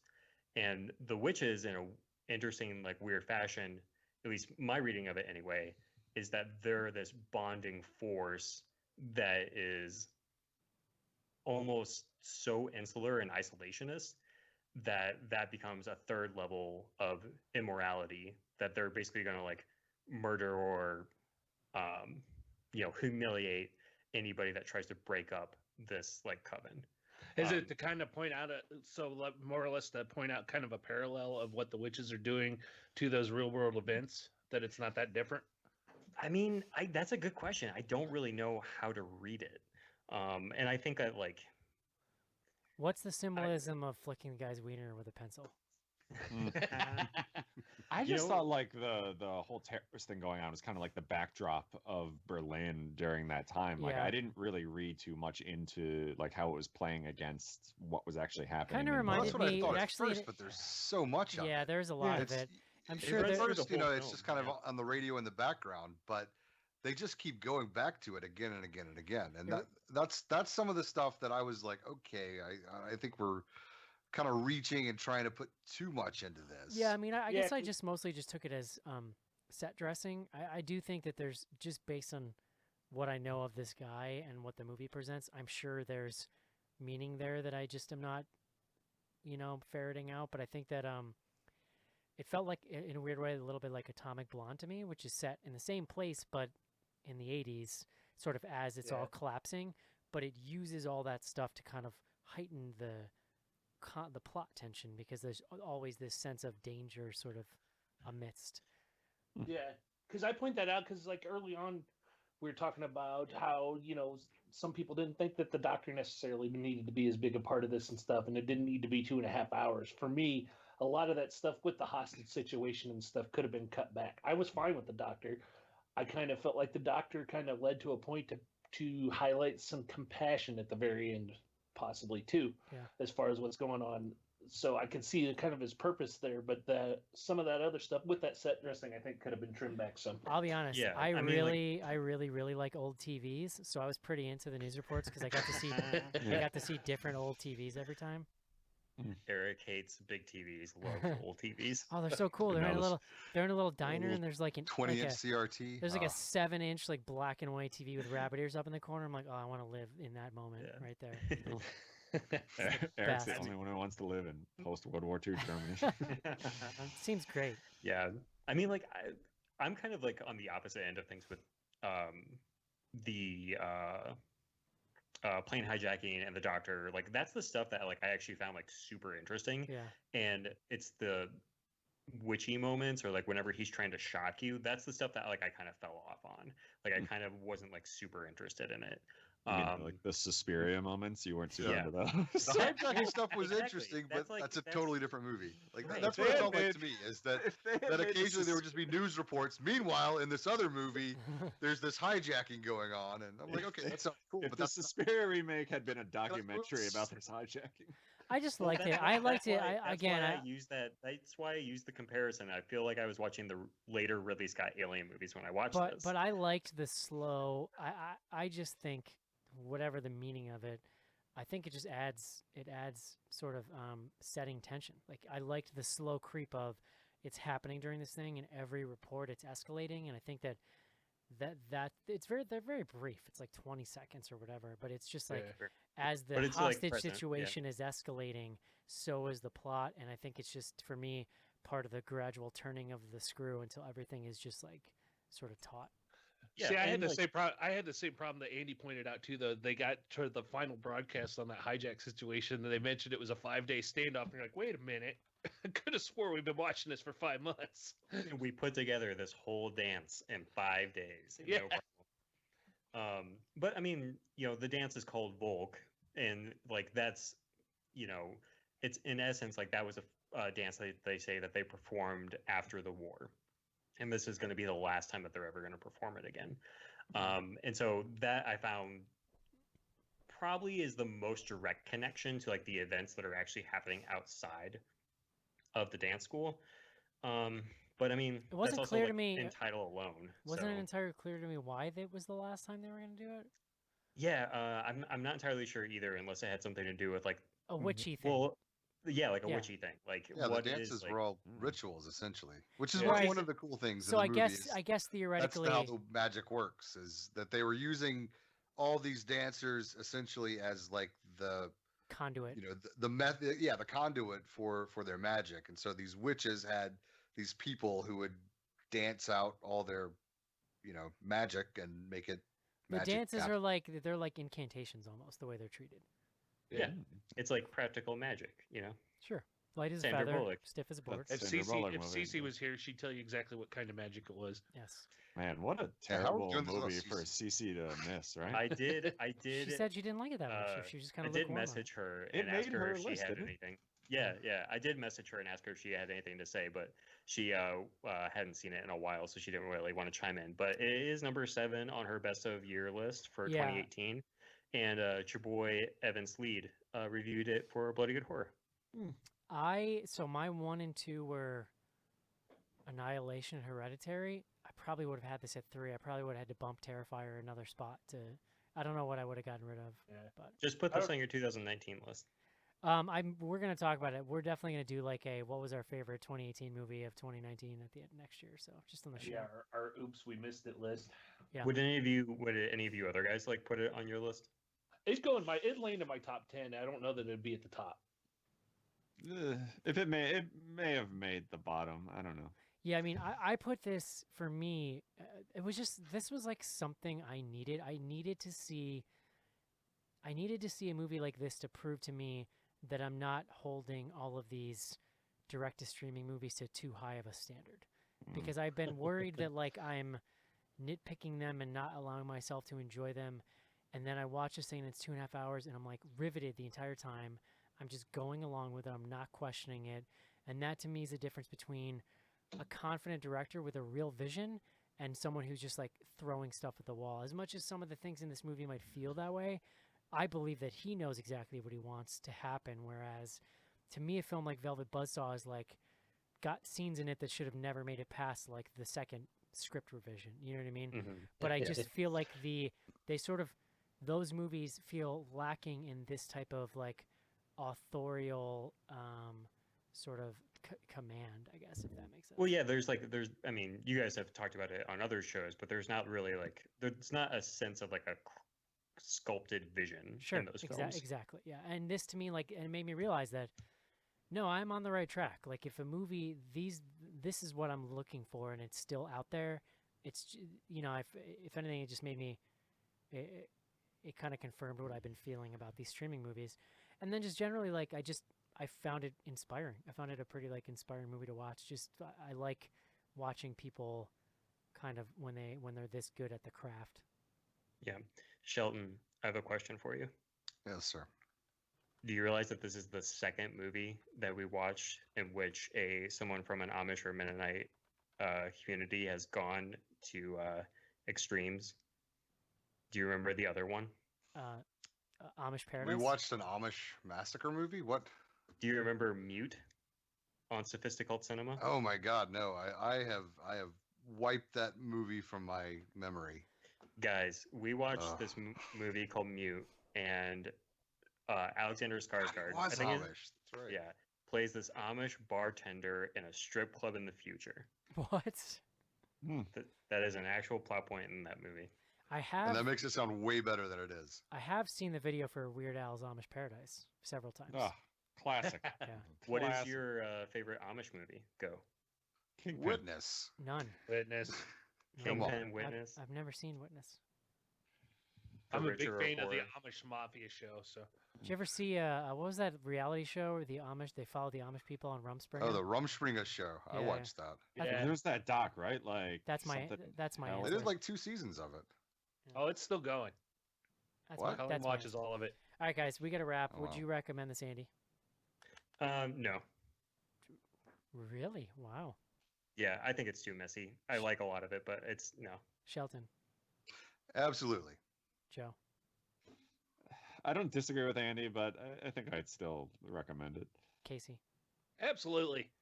Yeah, I would say yes. This thing blew me away. I honestly believe it's like one of the best horror movies of last year, and is like pretty important. I think people should watch it. So there you go. All right, guys, let's take a quick break and do some fan mail. Everyone's entitled to one good scare.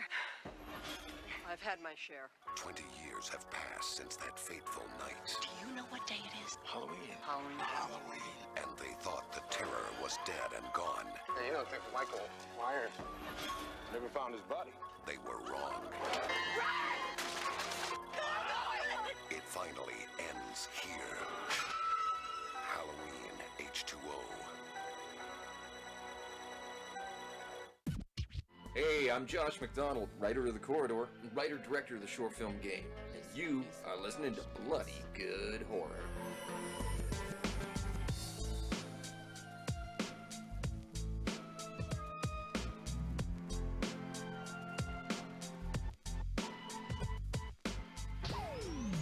Send your emails to info@bloodygoodhorror.com or hit us up on Twitter at BGHorror with the hashtag AskBGH.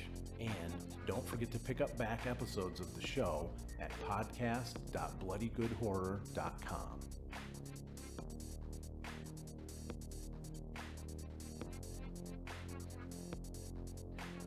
And we are back. We are back. Andy, you ever seen The Corridor?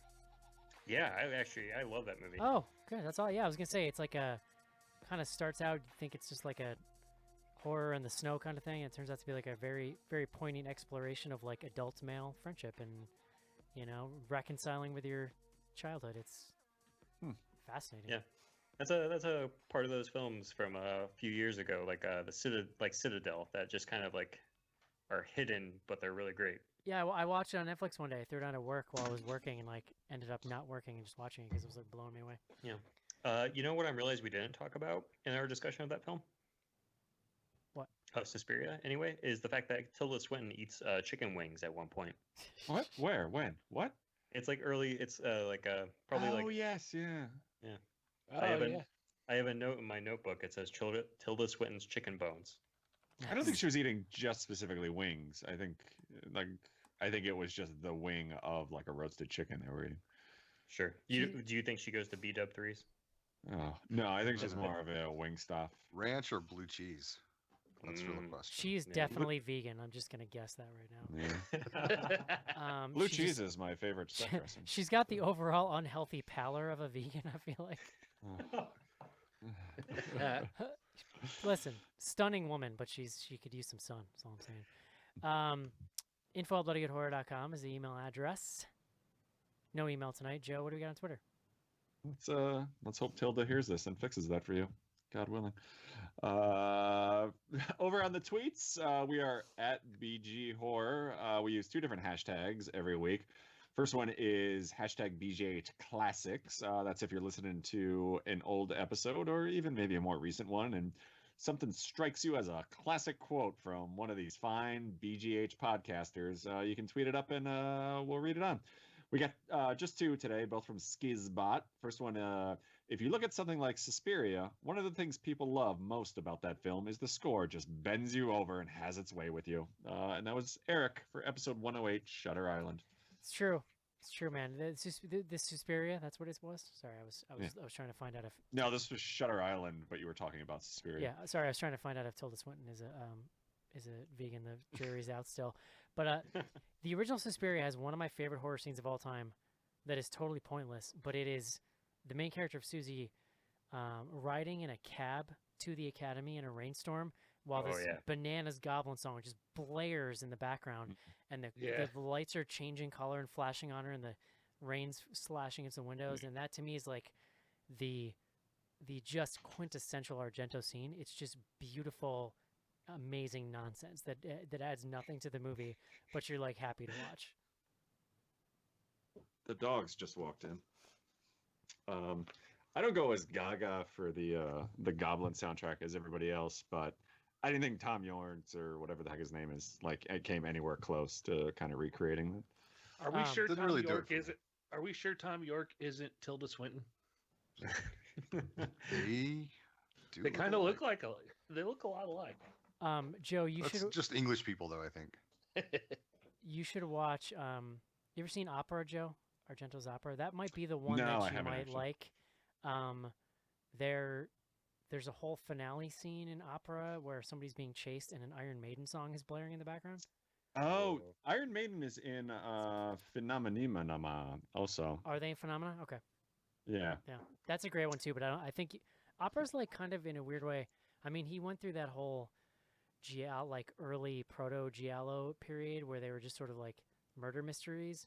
But once he was into like his straight horror period, I feel like Opera is maybe the closest analogous thing to just a slasher movie, even though it's still got a lot of that weirdness in it. It's sort of, you can follow it more than most things. I'll have to check that out. I think that's streaming on Amazon actually. So that was kind of his like sweet spot for me, and then he was sort of all downhill from there. Interesting. One more from Skizbot for the hashtag BGH Classics. This is also Eric. I only bring up Valentine's Day because it makes me want to punch myself in the nutsack. That's It's true. episode 107, The Wolfman. It's true. Like the movie or the holiday? I believe Valentine's Day is in quotes, so I'm assuming you're talking about the movie, not the actual. Again, another one from the Wolfman, a movie that I'm largely positive I didn't see, but I honestly am not sure because it was so long ago. I'm pretty sure you didn't. I think it was in that period where you just stopped watching the movies that we were reviewing and we're kind of just for the conversation. I don't know why I'm here anymore.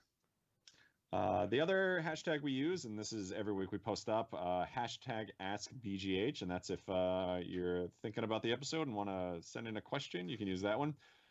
First one from @HWobbly. This is a question of who wins, Joe versus the ladies discussing revenge, or Eric versus the kid from the TV show podcast discussing Suge Knight Shaman's masterpiece? So I don't know what this was about. actually funny. You gotta take a second to take this one in, Joe. When he says the kid from the TV show podcast, he's referring to Jason yelling about how he likes glass. It's funny that he called him the kid because Jason's like one of the oldest people at BG Horror, other than like Casey, I think. Yeah. Who do you think fared better, Joe? Me versus Jason, or you versus the Danger Girls? Well, I think you were caught up in the Danger Girls. I was just trying phenomenon as well. I was just trying to keep my head low, but yeah. Yeah, I don't think you and I, and we've had this discussion many times, like you and I didn't dislike Revenge. I think just we had a couple of nitpicky things about it. I did, but I just kept quiet about it. I know what's good for me, Joe. Yeah. So, I don't know. I don't think. Listen, I'm like the one Choose your person on battles. Earth who didn't like Revenge, so it's not like a hill I'm willing to die on, so it's fine. Yeah. I don't know. I think Jason just turned into a full-on lunatic, so there was no reasoning with that. I enjoyed it. Nobody argues with me like that anymore. It was good. It was great. It was good. I loved listening to it. Good sport. Also, of all the things to get that passionate about defending, for it to be glass, I found super amusing. Crazy. And yeah. I mean, when you start your argument with, look, I don't care what your gripes are. I mean, there's not much rebuttal you can have with that. Listen, we love Jason, and everyone should go listen to Behold an Electric Terror. Love's a strong word. A few more here from @RealJoeScar. The score for Dario Argento's Suspiria is one of the most iconic in horror. This may have been asked before, but what are your favorite horror scores, soundtracks, or theme songs? It's recent, but I love the Mark Corbin. Yeah, for the Witch. For the Witch. Yeah, we did an interview with him. He actually he invents his own instruments to score his movies. They're like weird clockwork, creepy things. Yeah, I don't know if I had said this on the show before, but like that, I literally had nightmares about The Witch because I listened to that score too much. Yeah. Eric and I have talked a lot about this, but the Cannibal Holocaust soundtrack, I love. Dude, I can listen to that over and over. It's incredible. It's really good. It's so good. Yeah, Cannibal Holocaust. The original Zombie by Fulci has a really awesome score. I'm way into that period of Goblin that everybody loves. Tenebrae is one of my favorites. I love Deep I love Goblin. Yeah.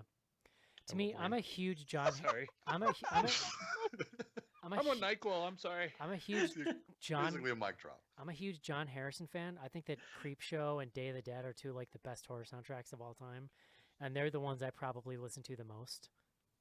Really, you got to give it up for the Tales from the Hood soundtrack. Oh, absolutely. Yeah. I know it sounds bad, but it's all good. These are the tales. The Tales from the Hood. Yeah. Modern day. I mean, anything by Disaster Piece, like the It Follows. It Follows is like just a banger. It's a really great soundtrack. Yeah. I What love about- sorry, I'm doing it again. Not Stranger Things, but Turbo Kid and Summer of '84, Lamados. Those are great scores as well. What about the closing song and Nothing But Trouble?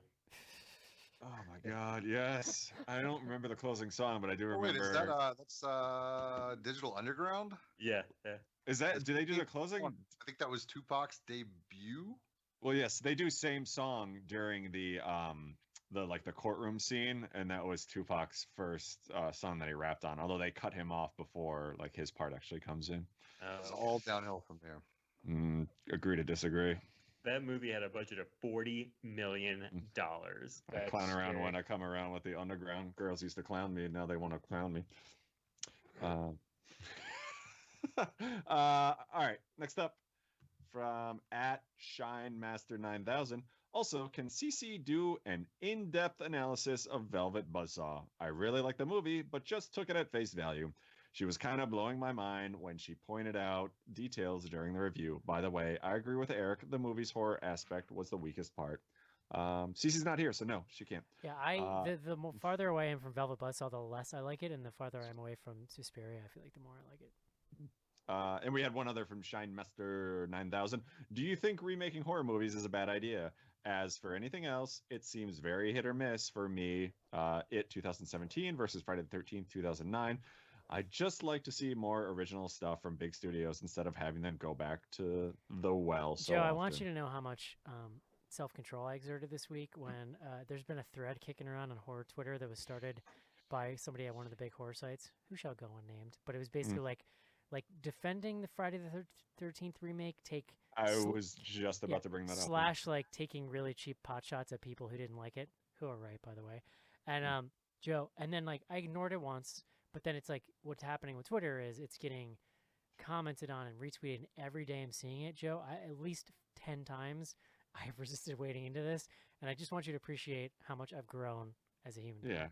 Well, I mean, it's just cereal in the toilet bowl at this point. Like, there's no like chiming in on that is like chiming in on politics. Well, like, it's not that you're going to change anyone's mind, and who gives a shit? What can it possibly You're cereal. accomplish, like other than just pissing me off more? Because then people are going to argue with me. Yeah. I was ready to seriously, die on the hill of seriously, thinking that the movie Friday sucks. the 13th remake was good. And then I watched it again, and I was like, no, Eric's right. It's so bad. Jason doesn't have a house. Mhm. He doesn't set traps. He grows doesn't. weed. He doesn't grow weed. Those are not Jason That's things. true. Jason But murders. I guess to the actual question, I've come to the opinion that I don't care if a movie's a remake anymore. Like, Yeah, totally. Yeah. like Yeah. It's making I think at a certain remaking a point movie. you have to. Remaking a movie comes with the same pitfalls as making any horror movie. Like Yeah. if you get the right director and you've got an inspired script, and like you can make it just as good as any other horror movie, and it comes with the same pitfalls. It's just like, do studios still sort of crassly greenlight things just because they think it's got some name recognition? Like, sure, but that doesn't always necessarily mean it's bad. Like, what's their everything that is sacred has been remade at this point, so it's like Yeah. that Band-Aid was ripped off like a decade ago, I feel like. I don't know. No one's ever made a Dracula movie again. And the no, didn't you see Dracula 3D? No, I didn't. It's like You should. Give you a whole different perspective on Argento. All right, we got a few more here. Next up from at Seattle Screams, she asks, "Does Eric BGH rule your coven as head witch? And if so, who would try to overthrow him?" I mean, Cece's the head witch. Let's not get it twisted. Yeah, absolutely, 100%. we didn't Yeah. talk about the little baby arm that was on one of the witches towards the end I of was that movie. so confused by that. Yeah. That whole just prosthetic situation going on was just hideous in the best way possible. It was like if the Satan baby from Like, Lords of Salem. Why grew didn't up. she have clothes on? Did she have to be naked? Like, well, everybody was naked, I guess. I, Go to I a- guess if you look like that, You what's can't the be difference? witching wearing clothes. Like, clothes aren't going to help with that. Like, a moo is not going to help that situation. Where's she gonna go shopping? Just put a towel over. Yeah. A Where's couple she more gonna go here. Next up, shopping? and I have no idea what this question means, but at Cody Yolo, he asks, "How much sus was in Suspiria?" Suspiria. 70%.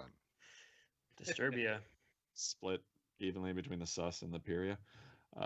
Next up from at 4Color Craig, "If the BGH crew had a dance-off, who would leave the most blood on the dance floor and win?" We did have a dance-off once at maybe the first Horror Town weekend we went to. There was that weird, creepy, like, industrial techno party. Yeah. You remember that, Joe? I was not at that one. Eric and I killed it. Are you sure? Oh, yeah. Well, there was... The there first was, Horon? I don't know if it was the first one, but there It was... was the second or third, I think. There's a lot yeah. of weird dancing going on. I swear I remember you being there, Joe. Maybe I did. I don't know. I don't remember dancing. I like to dance like nobody's watching, so maybe I just didn't even realize. But it's- Including you. I will dance. Like, you get me in a social situation, you give me a couple drinks, like, I dance at Mark's wedding. Like, I'll do it. Oh my God! At Mark's wedding, we went to town. I'll get out there, Joe. Love it. I have no qualms. You got sometimes you gotta just let it loose, you know. Mhm. Yep. Next up, or last up actually, from Skizbot, "Who would you rather battle, Madame Blanc and her dance pals, the Sanderson sisters from Hocus Pocus, or Nancy's Grudge Coven from The Craft?" Wow. Wow. Oh, Well, the craft witches are petty as hell, so I don't want to mess with them.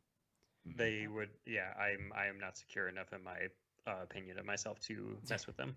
I'm so fired up for the Craft remake. Speaking of remakes, Is that nope, happening? absolutely, yeah. percent, yeah. Wild. I love that movie. That movie is so beautifully 90s. It's incredible. Light as a feather, stiff as a board. It's so good. I love some Kathy Najimy, so I don't know about Hocus Pocus though. I've never seen that. I think my wife is a big fan. Wow, Eric, I think that's gonna hit you right in your sweet spot. Yeah. Yeah, Okay, it's okay. really nice, and especially like when your kids get a little bit older. Like Mia loves watching it every Halloween. Like it's such a Alright. nice like Maybe I'll family Halloween movie. Maybe I'll bust it out. Yeah. Yep. That's That'd be a good bonding moment for you. Yeah, somebody's got to remind me because I forget things. I'm not gonna put that on my plate of things to do. Just put it on my put it on my year-end spreadsheet, and then in October, just remind me. And I'm not just- opening the door where I'm gonna become your personal fucking assistant. All right. We're gonna post your best of 2019 list. And it's just gonna say "Buy Hocus Pocus." Yeah. 3 months from now, it's Joe. Can you just put on the list that I need milk? Yeah. Eggs, cage-free, Ritz please. crackers? What- Yeah. Oh, by the way, Dakota Johnson is gonna be in the Peanut Butter Falcon this year. I swear to God, I read that. I'm like, is that a peanut butter solution? I Paul? really thought you were gonna say the peanut butter solution too. I hope it was. Oh man, it's so good. Thank you to the Sophistical crew for joining us this evening. Oh, thank you. You been a can pleasure. check out Andy and Shelton's work if you're a patron on our Patreon feed. You can get that information at patreon.com/bloodygoodhorror. Also, like we mentioned at the top of the show, we are actively looking for new writers, so please, Andy at bloodygoodhorror.com. Send 2 review samples, and yeah, we'd love to hear from our fans who are interested in getting involved. And we believe is next week Happy Death Happy Day. Death Day too. Yep. Pretty excited. Electric Boogaloo. Pretty excited, you guys. Happy Death Day. All right, guys. That's going to do it for Suspiria. Hope you guys enjoyed the show. Talk to you next week. Oh, Bye. oh. How do What we do do we this do? one? Goodbye, everybody.